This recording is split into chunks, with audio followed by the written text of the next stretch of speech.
हे बघा, असे आपले तिळगुळाचे लाडू झाले. आणि मी गुळ काळा वापरला होता, त्यामुळे बघा जरा थोडासा रंग याचा वेगळा वाटतोय, हरकत नाही. हॅलो फ्रेंड्स, कसे आहात? स्वागत आहे तुमचं आपल्या मराठी यूट्यूब चॅनलमध्ये. संक्रांत आली ना, तिळगुळाचे लाडू करायचेत की नाही. तर बघा, अर्धा किलो तीळ घेतलेत मी. आज तिळाचे लाडू करणार आहे. आता आज उद्या परवा 2-4 दिवस कामाचेच आहेत, तर चला म्हटलं आज तिळाचे लाडू करून घेऊ. स्वच्छ तीळ घेतलेत मी. हे पॉलिशवाले नाही आहेत, बिना पॉलिशचे आहेत. मला पॉलिशवाले आवडत नाहीत, कारण ते अगदीच म्हणजे त्याला इतकी चव नसते. बघा, बिना पॉलिशचे तीळ आहेत, अर्धा किलो. आणि 1 वाटी शेंगदाणे घेतलेत. गूळ घेणार आहे मी, चिरून घेते गूळ, पण आधी शेंगदाणे आणि तीळ भाजायला पाहिजेत ना. ते भाजत भाजत मी गूळ पण चिरून घेते. हे बघा, हा गूळ आहे, पण मी लागेल तेवढाच घेणार आहे. आणि हा साधा गूळ आहे, चिक्कीचा नाही. तर चला, आधी मी तीळ आणि शेंगदाणे भाजून घेते. भाजायला वेळ लागतो ना. कढई ठेवली तापायला.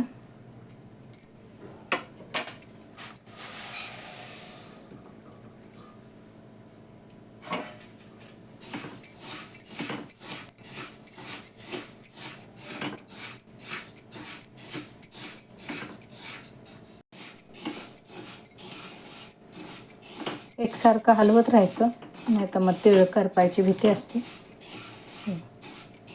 जरा असे तडतड करायला लागले की समजायचं तीळ भाजत भाजत येतात. पण एकसारखं हलवत राहायचं. भाजले बघा तीळ. आता हे दुसऱ्या भांड्यात ओतून घेते आणि शेंगदाणे भाजायला घेते.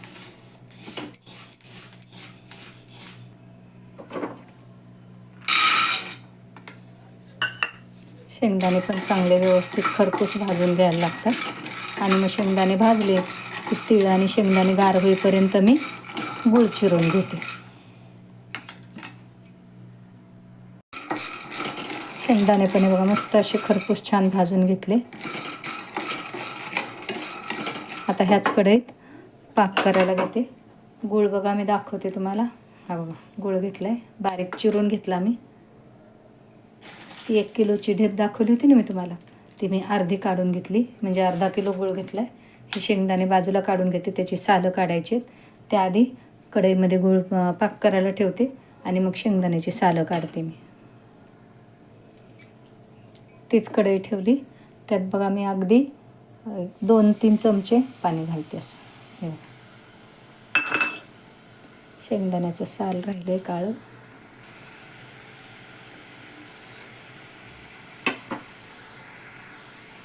ह्यात 1-2 चमचे तूप घालते.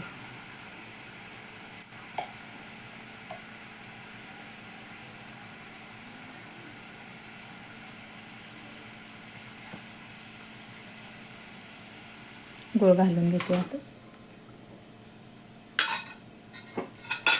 आता तो गूळ सावकाश विरघळेल तोपर्यंत मी पटकन शेंगदाण्याची सालं काढून घेते.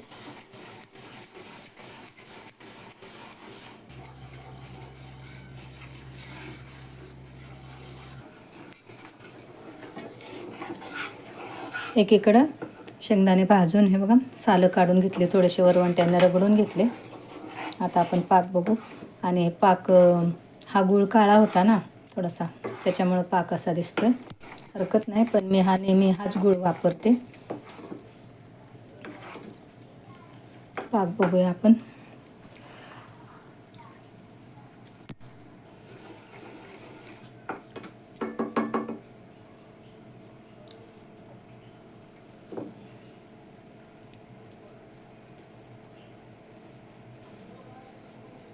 एक 2 मिनटं व्हायला पाहिजे. हे गुळाची अशी गोळी बनते, जशी आपण इतर लाडूंचे पण पाक करतो की नाही, बुंदीचे लाडू, रव्याचे लाडू, तेव्हा त्याचा पाक बघतो ना असाच हा पण बघायचा. पण थोडीशी गोळी व्हायला बाकी, अजून थोडीशी व्हायला पाहिजे.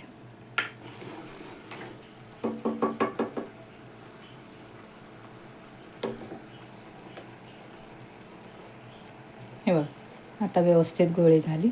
दाखवते बघा, अशी हातात आली की समजायचं गोळी झाली. हे बघ,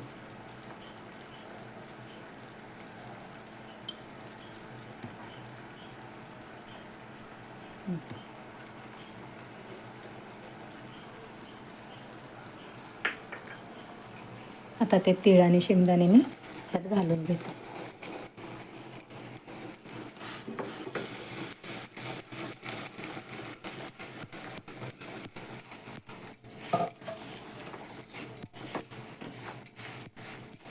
गॅस बंद करते आणि चांगलं एकजीव करते.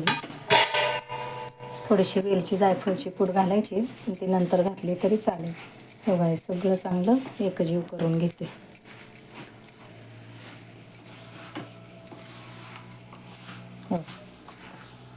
आता एक थोडा वेळ थांबून आपण याचे लाडू वळायला घेऊ.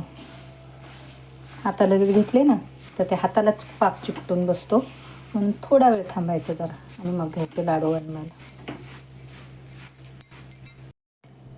थोडीशी वेलची जायफळची पूड घातली. आता आपण हे लाडू वळायला घेऊ. जास्त पण गार झाले तर मग कठीण जातात ते वळायला. खाली उतरून घेते आणि मग लाडू वळायला घेते.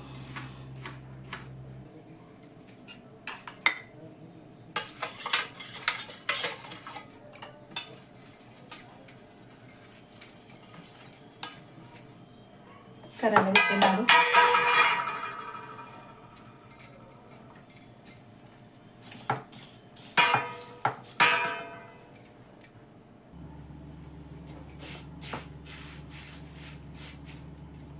चटके बसतायत हाताला. थोडंसं तुपाचा हात घेऊन वळायला घेते लाडू. खूप चटके बसतायत हे बघा. थोडा वेळ थांबायलाच पाहिजे.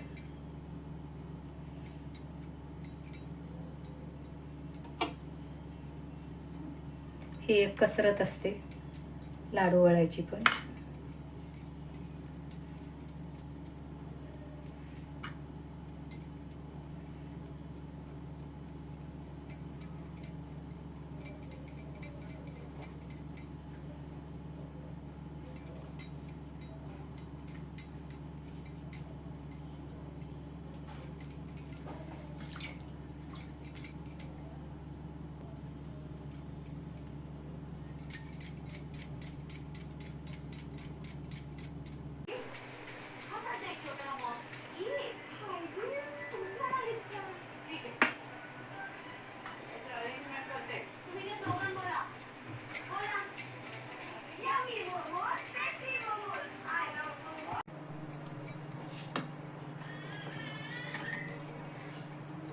जरा थंड झाले, मला वाटतं जरा गरम करायला पाहिजे.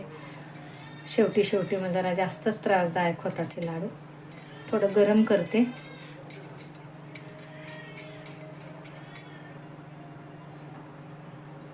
थोडं राहिले पण जरा कडक झाले म्हणून मग परत गरम करते थोडंसं.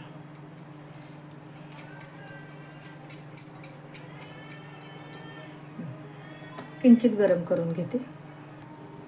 कधी कधी काय होतं, हे गार झालं नसतं मिश्रण की लाडू वळायला त्रास होतो, तर मग थोडंसं जरा किंचित गरम करून घ्यायचं. किंवा मग हे भांडं गरम पाण्याच्या ताटात किंवा असं भांड्यावर ठेवायचं. पण आता ही कढई म्हटलं कशावर ठेवू म्हणून मग मी काय ठेवलं नाही. आणि शेवटी जरा थोडं गार झाले म्हणून थोडं किंचित गरम करून घेते.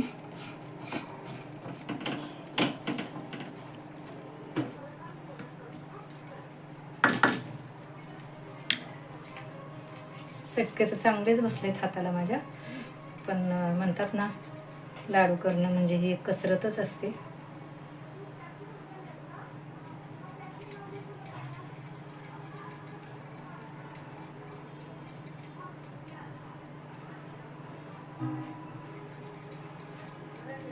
थोडंसं राहिले करून घेते सगळे.